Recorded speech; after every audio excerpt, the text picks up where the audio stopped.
जय हिंद साथियों, स्वागत है आप सभी का आपके अपने यूट्यूब चैनल अमन स्टडी पॉइंट में। साथियों, इस वीडियो में सीटेट के महत्वपूर्ण 30 प्रश्नों को देखेंगे जो कि हिंदी से लिए गए हैं। और यह जो प्रश्न है आपके प्रीवियस ईयर पेपर यानी 21 सितंबर 2014 में पूछे जा चुके हैं और बिल्कुल ओरिजिनल पेपर से लिए गए प्रश्न हैं। तो चलिए शुरू करते हैं वीडियो को। और वीडियो को शुरू करने से पहले हम आपको बता दें कि यह जो पेपर है प्राथमिक स्तर के लिए है, प्राइमरी लेवल के लिए है। और वीडियो को आप लोग अभी तक शेयर नहीं किए हैं तो वीडियो को फटाफट अपने सभी ग्रुपों में और दोस्तों के पास शेयर कर दीजिएगा। पहला प्रश्न है, प्राथमिक स्तर पर शिक्षण का माध्यम होना चाहिए। अंग्रेजी, उर्दू होना चाहिए, बच्चे की ही मातृभाषा होना चाहिए या फिर हिंदी भाषा होना चाहिए। तो यहाँ पर बात की गई है प्राथमिक स्तर पर शिक्षा का माध्यम क्या होना चाहिए। बच्चे की मातृभाषा, क्षेत्रीय भाषा, बोलचाल की भाषा होनी चाहिए। राइट आंसर यहाँ पर चला जाएगा ऑप्शन सी के साथ। अगला प्रश्न देखेंगे, बच्चे प्रारंभ से ही द्विभाषिक होते हैं, बहुभाषिक होते हैं, भाषा में कमजोर होते हैं या फिर एक भाषिक होते हैं। तो इस प्रश्न का जो राइट आंसर जाएगा ऑप्शन बी के साथ। बच्चे प्रारंभ से क्या होते हैं, बहुभाषिक होते हैं, बहुत सारी भाषाओं में थोड़ी बहुत समझ रखते हैं। अगला प्रश्न देखेंगे, चौमस्की के अनुसार कौन सा कथन सही है। बच्चे में भाषा सीखने की जन्मजात क्षमता नहीं होती है, बच्चों में भाषा सीखने की क्षमताएं बहुत सीमित होती है, बच्चों को व्याकरण सीखना जरूरी है या फिर बच्चे में भाषा सीखने की जन्मजात क्षमता होती है। यहाँ पर जो हमारा राइट आंसर जाएगा इस प्रश्न का ऑप्शन डी के साथ, यानी बच्चों में भाषा सीखने की जन्मजात क्षमता होती है। किसके अनुसार? चौमस्की के अनुसार। भाषा अधिगम का सिद्धांत किसने दिया है? चौमस्की ने दिया है। अगला प्रश्न है, पाठ के अंत में अभ्यास और गतिविधियां देने का उद्देश्य है बच्चों को व्यस्त रखने हेतु गतिविधियां बनाना। जहाँ भी व्यस्त रखने की बात की जाए नकारात्मक है, रटने की बात की जाए नकारात्मक टैग वर्ड है, उसको आप देखते ही क्रॉस लगा दीजिएगा। बच्चों को याद करने हेतु सामग्री उपलब्ध करने में सहायता करना, गृह कार्य में की सामग्री जुटाना या फिर बच्चों को अभिव्यक्ति के अवसर देना। तो यहाँ पर जो हमारा राइट आंसर जाएगा इस प्रश्न का, यह जो है डी के साथ जाएगा, यानी बच्चे को अभिव्यक्ति के अवसर देना, वह जो है अपने अभिव्यक्ति को व्यक्त कर सके। यानी राइट आंसर यहाँ पर सबसे अच्छा है, डी चला जाएगा। अगला प्रश्न है, भाषा अर्जित करने की प्रक्रिया में किसका महत्व सर्वाधिक है। भाषा प्रयोगशाला का, पाठ्यपुस्तक का, समाज का या फिर भाषा कक्षा का। तो यहाँ पर भाषा अर्जित करने की बात की गई है, पूछा गया प्रश्न में। तो यह जो है बच्चा समाज से भली भांति अच्छी प्रकार से सीख सकता है। राइट आंसर चला जाएगा ऑप्शन सी के साथ, समाज का सबसे ज़्यादा यानी सर्वाधिक महत्व है। अगला प्रश्न है, एक समावेशी कक्षा में भाषा शिक्षक को किस बिंदु का सबसे अधिक ध्यान रखना चाहिए। ऑप्शन है, सभी बच्चों को समान गतिविधि में शामिल होने के लिए प्रोत्साहित करना, सभी बच्चों को समान अपेक्षाएं रखना, विविध प्रकार की दृश्य श्रव्य सामग्री का उपयोग करना या फिर सभी बच्चों को समान रूप से गृह कार्य देना। तो गृह कार्य देना उतना हमारे लिए सकारात्मक नहीं है। यहाँ पर राइट आंसर जो हमारा जाएगा ऑप्शन सी के साथ, विविध प्रकार की दृश्य श्रव्य सामग्रियों का उपयोग करना जो है सबसे अधिक ध्यान में रखना चाहिए। राइट आंसर जाएगा सी के साथ, सबसे सटीक और सकारात्मक आंसर। अगला प्रश्न देखेंगे, भाषा में आकलन की प्रक्रिया सीखने सिखाने के दौरान भी चलती है। केवल बच्चों की, जहाँ भी केवल की बात की जाए क्रॉस कर देना, उसको नहीं लगाना। प्रश्न हमारा सकारात्मक है, सकारात्मक आंसर यहाँ पर लगाना है।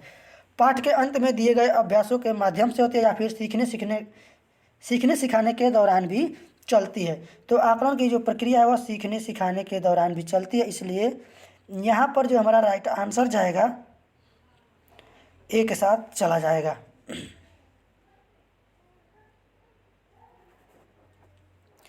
सॉरी, यहाँ पर थोड़ा सा आप लोग ध्यान देंगे, पूछा गया भाषा में आकलन की प्रक्रिया सीखने सिखाने के दौरान भी चलती है। ये तो सही है, चलता है।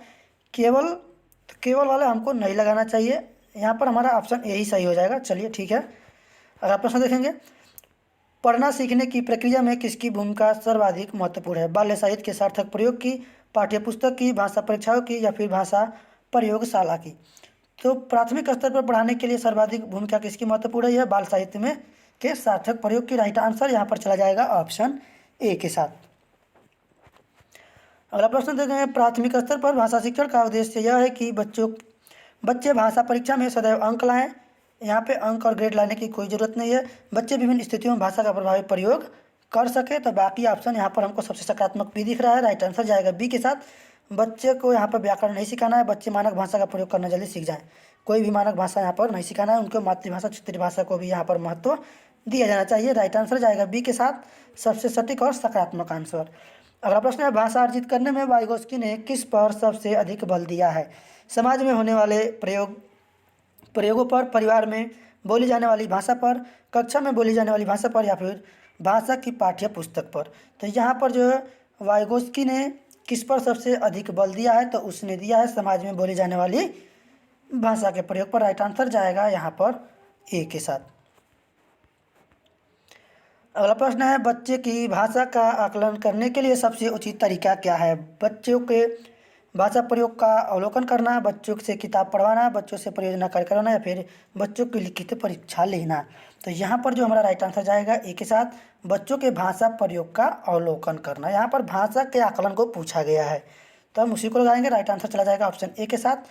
अगला प्रश्न देखेंगे, प्राथमिक स्तर पर एक भाषा शिक्षक से सर्वाधिक अपेक्षित है? बच्चों को मानक भाषा का प्रयोग करना सिखाना, कक्षा और कक्षा के बाहर बच्चों को भाषा प्रयोग के लिए प्रोत्साहित करना, बच्चों की निरंतर परीक्षाएं लेना, या फिर पाठ्य पुस्तक में दी गई सभी कहानी कविताओं को कंठस्थ करना? तो कहीं भी याद कंठस्थ नहीं करना है, रटवाना नहीं है। ये हमारे नकारात्मक टैग वर्ड है। प्रश्न सकारात्मक है, आंसर हम यहाँ पर सबसे सकारात्मक लगाएंगे, जो कि हमारा राइट आंसर दिया गया है ऑप्शन बी में। कक्षा और कक्षा के बाहर बच्चों को भाषा प्रयोग के लिए प्रोत्साहित करेंगे। यहाँ पर प्रोत्साहित करना राइट आंसर, सबसे सटीक आंसर बी हो जाएगा। अगला प्रश्न देखेंगे, भाषा सीखने सिखाने के संबंध में निम्नलिखित में से कौन सा कथन सही है? बच्चे स्कूल का आकारी भाषा सीखते हैं। बच्चे स्कूल आकारी भाषा सीखते हैं, ये तो गलत बात है। बच्चे अपने परिवार में भी भाषा का प्रयोग करते हैं। बच्चे अपने परिवार से ही भाषा सीखते हैं। तो ये लीजिए, बात आ गया जो सही है ऑप्शन बी में दिया गया है, बच्चे स्कूल के मानक भाषा का ही प्रयोग करते हैं। बच्चे स्कूल आने से पूर्व ही भाषाई पूंजी से लैस होते हैं। तो यहाँ पर आप लोग आंसर किसको लगाएंगे? सबसे सटीक आंसर हमारा डी है। में ही दिया गया, ही क्या है? ये निगेटिव टैग वर्ड है। यहाँ पर आप लोग थोड़ा सा ध्यान देंगे, थोड़ा सा मिस्टेक होगा तो प्रश्न यहाँ पर आपका गलत हो सकता है। तो बच्चे परिवार से ही, ऐसा नहीं है, समाज से भी सीखते हैं, स्कूल से भी सीखते हैं, खेल के मैदान से भी, हर जगह सीखते हैं। राइट आंसर जाएगा, बच्चे स्कूल आने से पूर्व ही भाषाई पूंजी से लैस होते हैं। डी यहाँ पर सही होगा। अगला प्रश्न देखेंगे, प्राथमिक स्तर पर भाषा सीखने की सर्वश्रेष्ठ विधि है? बच्चों को कहानी सुनाना, बच्चों को पाठ्य पुस्तक पर आधारित वीडियो कार्यक्रम दिखाना, बच्चों को भाषा का प्रयोग करने के विविध अवसर देना, बच्चों के साथ कविता गाना। तो जहाँ पर विविधता की बात की जाए, विविध उपागमों की बात की जाए, अवसर देने की भी बात की जाए, ऑप्शन सी में कहा गया है। राइट आंसर यहाँ पर जाएगा ऑप्शन सी के साथ। अगला प्रश्न देखेंगे, निम्नलिखित गद्यांश को पढ़कर निम्नलिखित प्रश्नों के उत्तर यहाँ पर दीजिए, सबसे उचित विकल्प चुनना है। गुलजार जी क्या लिखते समय पाठ आपके चिंतन में होते हैं? देखिए, जब मैं लिखता हूँ मेरे जहन में मैं होता हूँ, मैं पहले यही तय करता हूँ कि बात मुझे अपनी कहानी होती है। पाठ को सामने रखकर लिखने का कोई मतलब नहीं होता। दूसरी महत्वपूर्ण बात मैं महसूस करता हूँ वह है कम्युनिकेशन, यानी संचार का माध्यम, संचार, अपनी बात को पाठक तक पहुँचाना, आर्ट ऑफ कम्युनिकेशन। हाँ, मैं अपने लेखन को इस कसौटी पर रखता हूँ। मीडिया से जुड़े होने के कारण कहने के तरीके को लेकर मैं सोचता अवश्य हूँ। विषय मेरे होते हैं, मेरी बात सही है या नहीं। आप अपनी ग्रोथ के साथ एक अहाता बनाते चलते हैं। हर फाइन आर्ट लोगों तक पहुँचानी ही चाहिए। संगीत हो, कला हो या लेखन हो, वो अपने लक्ष्य तक पहुँचनी चाहिए। कहने का ऐसा तरीका तो होना ही चाहिए। तो चलिए, गुलजार जी से संबंधित यहाँ पर गद्यांश दिया गया, इसमें प्रश्न पूछा गया, इसका आप लोग एक बार स्क्रीनशॉट ले लेंगे और इसको अच्छे से पढ़ लेंगे। जब गुलजार लिखते हैं तो विषय किसके होते हैं? फिल्म गाने वालों के, स्वयं उनके, मीडिया के, या फिर पाठकों के? तो अभी हमने यहाँ पर जो पढ़ा है, इसमें जो भी होते हैं यहाँ पे स्वयं उनके ही जो है विषय होते हैं। राइट आंसर यहाँ पर जाएगा ऑप्शन बी के साथ। चलिए देखते हैं अगले प्रश्न को।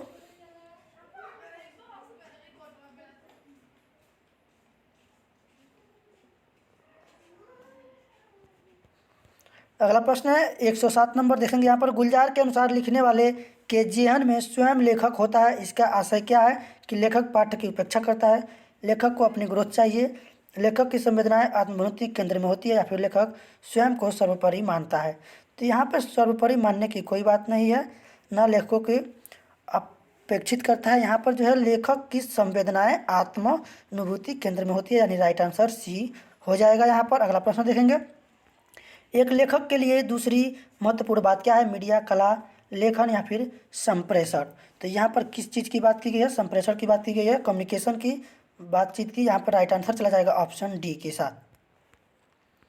यहाँ पर कम्युनिकेशन दिया गया है, इसको संप्रेषण कह सकते हैं या फिर इसको संचार का माध्यम, संचार भी कह सकते हैं। चलिए देखते हैं अगले प्रश्न को। किसी भी कला का एक लक्ष्य क्या है? लोगों तक वह बात पहुँचे, मीडिया द्वारा सराहा जाए, सरल भाषा का प्रयोग करना, वह सुंदर तरीके से कही गई हो। तो यहाँ पर जो है इसका जो है किसी भी कला का लक्ष्य क्या होना चाहिए? वह बात लोगों तक पहुँचना चाहिए।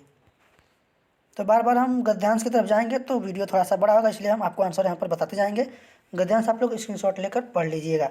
गुलजार अपने लेखन को किस कटौती पर कसते हैं? वह व्यंग भरे अंदाज में कही गई है या नहीं? वह सब लोगों द्वारा सराही गई है या नहीं? वह ग्रोथ हो रही है या नहीं? वह बात पाठक तक पहुँच रही है या नहीं?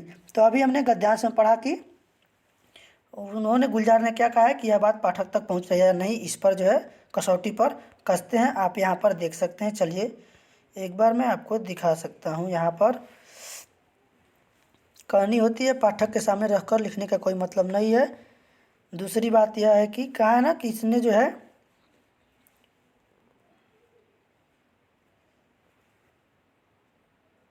फाइन आर्ट लोगों तक पहुँचनी ही चाहिए, यानी लोगों तक पहुँचाने के लिए। तो यहाँ पर आप देख सकते हैं विकल्प यहाँ पर आपको मिल जाएंगे आंसर। गद्यांश को पढ़कर ही इसका आंसर यहाँ पर देना है। अगला प्रश्न है, गुलजार लिखने से पहले क्या तय करते हैं? तो वह जो है तय करते हैं क्या कहना है, क्या क्यों कहना है, कैसे कहना है, या फिर किसके लिए कहना है। तो गुलजार लिखने से पहले तय करते हैं क्या कहना है। राइट आंसर जाएगा ऑप्शन ए के साथ। जेहन का अर्थ क्या है? दिमाग, सपना, ख्याल या फिर दिल। तो यहाँ पर जो है कहते हैं कि जेहन में बैठा लीजिएगा या फिर जेहन में रख लीजिएगा, यानी कि इसको जो है अपने दिमाग में रख लीजिएगा। अगला प्रश्न है, संगीत से विशेषण शब्द बनेगा? संगीतज्ञ, संगीत वाला, संगीतवान या फिर संगीता। तो संगीत का जो विशेषण शब्द बताएंगे, विशेषण बनाएंगे, यहाँ पर हमारा जो है संगीतज्ञ हो जाएगा, यानी राइट आंसर यहाँ पर ए हो जाएगा। अगला प्रश्न देखेंगे। कहने का ऐसा तरीका तो होना ही चाहिए, इस वाक्य में निपात शब्द है। कहने का ऐसा तरीका तो होना ही चाहिए। तो का, तो, ऐसा ही, तो ही या फिर ऐसा तो निपात से जो प्रश्न है सीटेट में बहुत बार पूछे गए हैं। हमने भी सीटेट का एग्ज़ाम दिया और उसमें भी पूछा गया था और हमने उसको सही करके आया था, क्योंकि हमने खुद भी है सीटेट का एग्ज़ाम दिया है और पहली बिट में ही पास किया है। तो यहाँ पर जो हमारा राइट आंसर जाएगा इस प्रश्न का ऑप्शन सी का, तो और ही, ने, भी, ही, जहाँ भी आए ने, ही, तो ये जो है हमारे निपात होते हैं। तो ही, तरीका तो होना ही चाहिए, ये जो है हमारा निपात हो जाएगा। ऑप्शन यहाँ पर सी जाएगा।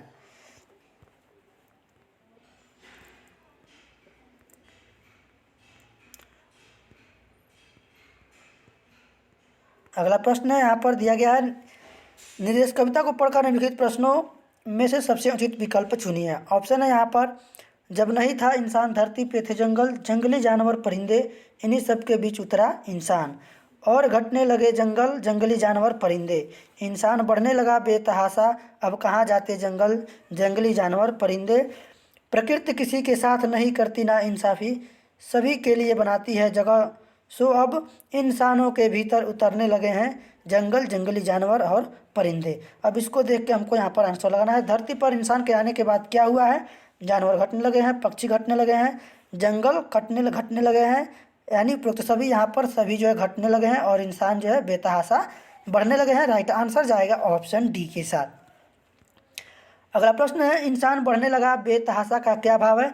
यानी इंसान जो है खूब तेज भागने लगा, इंसान खूब बड़ा होने लगा, इंसान अपने पैरों पर चलने लगा, या फिर इंसान खूब तरक्की करने लगा। तो यहाँ पर इसका जो आशय है, यानी इंसान खूब तरक्की करने लगा। राइट आंसर जाएगा ऑप्शन डी के साथ। प्रकृति किसके प्रति इंसाफी नहीं करती? पशु पक्षियों के प्रति, इंसानों के प्रति, जंगल के प्रति, या फिर उपरोक्त सभी के प्रति। तो यहाँ पर जो प्रकृति है इसमें से न तो पक्षियों के प्रति, न तो जंगल के प्रति, और न ही इंसानों के प्रति नाइंसाफ़ी करते हैं। राइट आंसर चला जाएगा ऑप्शन डी के साथ। अगला प्रश्न देखेंगे, कविता के अंत में क्या व्यंग किया गया है? इंसानों में अब इंसानियत खत्म हो गई है, इंसानों के भीतर जंगल की तरह पेड़ उगाए हैं, इंसानों ने जंगल उगाना शुरू कर दिया, या फिर प्रकृति ने इंसानों के प्रति नाइंसाफ़ी की है? तो प्रकृति ने इंसानों के प्रति नाइंसाफ़ी नहीं की है, जबकि इंसानों में भी अब इंसानियत क्या हो गई है? खत्म हो गई है। राइट आंसर इस प्रश्न का जाएगा ऑप्शन ए के साथ। चलिए देखते हैं अगले प्रश्न को। वीडियो अगर पसंद आए तो वीडियो को लाइक और शेयर जरूर कीजिएगा। अब कहाँ जाते जंगल का भाव है कि अब जंगल खूब बढ़ने लगे हैं? ऐसा बात नहीं है, जंगल कटने लगे हैं, घटने लगे हैं। अब जंगल समाप्त होने लगे हैं, तो यहाँ पर जो है जंगल समाप्त होने लगे हैं। राइट आंसर हमारा चला जाएगा ऑप्शन बी के साथ। अब जंगल कहीं जाने लायक नहीं रहे, या फिर अब जंगलों में परिंदे नहीं है। बी इस प्रश्न का राइट आंसर हो जाएगा। और इस वीडियो का आखिरी प्रश्न है, जंगल का पर्यायवाची नहीं है। वन, कानन, अरण्य, बागीचा। तो यहाँ पर वन, अरण्य और कानन ये सभी जो है जंगल के पर्यायवाची हैं, जबकि बगीचा ये जंगल का पर्यायवाची नहीं है। राइट आंसर चला जाएगा ऑप्शन डी के साथ। इसी के साथ वीडियो समाप्त हुआ। और वीडियो पसंद आया हो तो वीडियो को लाइक और शेयर कर लें, और चैनल पर पहली बार हैं तो चैनल को सब्सक्राइब कर लें। धन्यवाद। जय हिंद।